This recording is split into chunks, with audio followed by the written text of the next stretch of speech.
আমাদেরকে রাজাকার বলা যেতে পারে, কিন্তু আমাদেরকে আজ পর্যন্ত কেউ চরিত্রহীন টেন্ডারবাজ আর চাঁদাবাজি করতে আমাদেরকে কেউ দেখে নাই।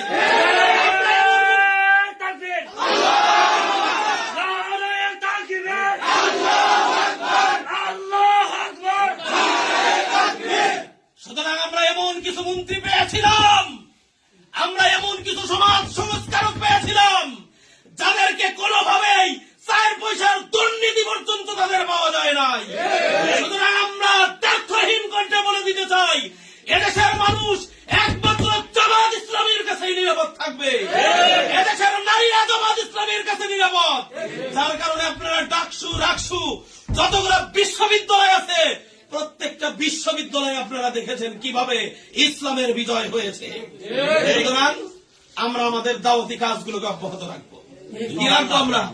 আমরা আমাদের দাওয়াতি কাজগুলোকে অব্যাহত রাখবো। আমরা ময়দান কখনো ছাড়বো না। আমরা আমাদের কাজ চালিয়ে যাব। ইনশাআল্লাহ বিজয় কার হাতে? বিজয় কার হাতে? বিজয় হলো আল্লাহর হাতে। আমরা যদি প্রকৃত মুমিন হতে পারি, ইমানের দাবি যদি পূরণ করতে পারি, আল্লাহ বলছেন ওয়া আনতুমুল আ'লাউন, আমি তোমাদেরকে বিজয় দান করব, কিন্তু হওয়া লাগবে কি? ইমানদার হতে হবে। সুতরাং আমরা সেই প্রকৃত ইমানদার হওয়ার জন্য রাজি আছি তো ইনশাআল্লাহ? কথা বলেন, রাজি আছি তো ইনশাআল্লাহ?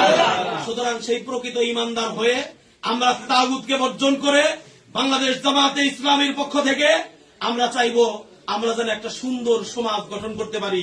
আল্লাহ রাব্বুল আলামিন যেন আমাদেরকে সেই তৌফিক দান করেন। এতটুকু বলেই আমি আমার কথা শেষ করছি। ওমা তাওফিক ইল্লা বিল্লাহ, নাসরুম মিনাল্লাহি ওয়া ফাতহুন করিব ওয়া বাশশিরিস সাবিরিন। আসসালামু আলাইকুম ওয়া রাহমাতুল্লাহি ওয়া বারাকাতুহু।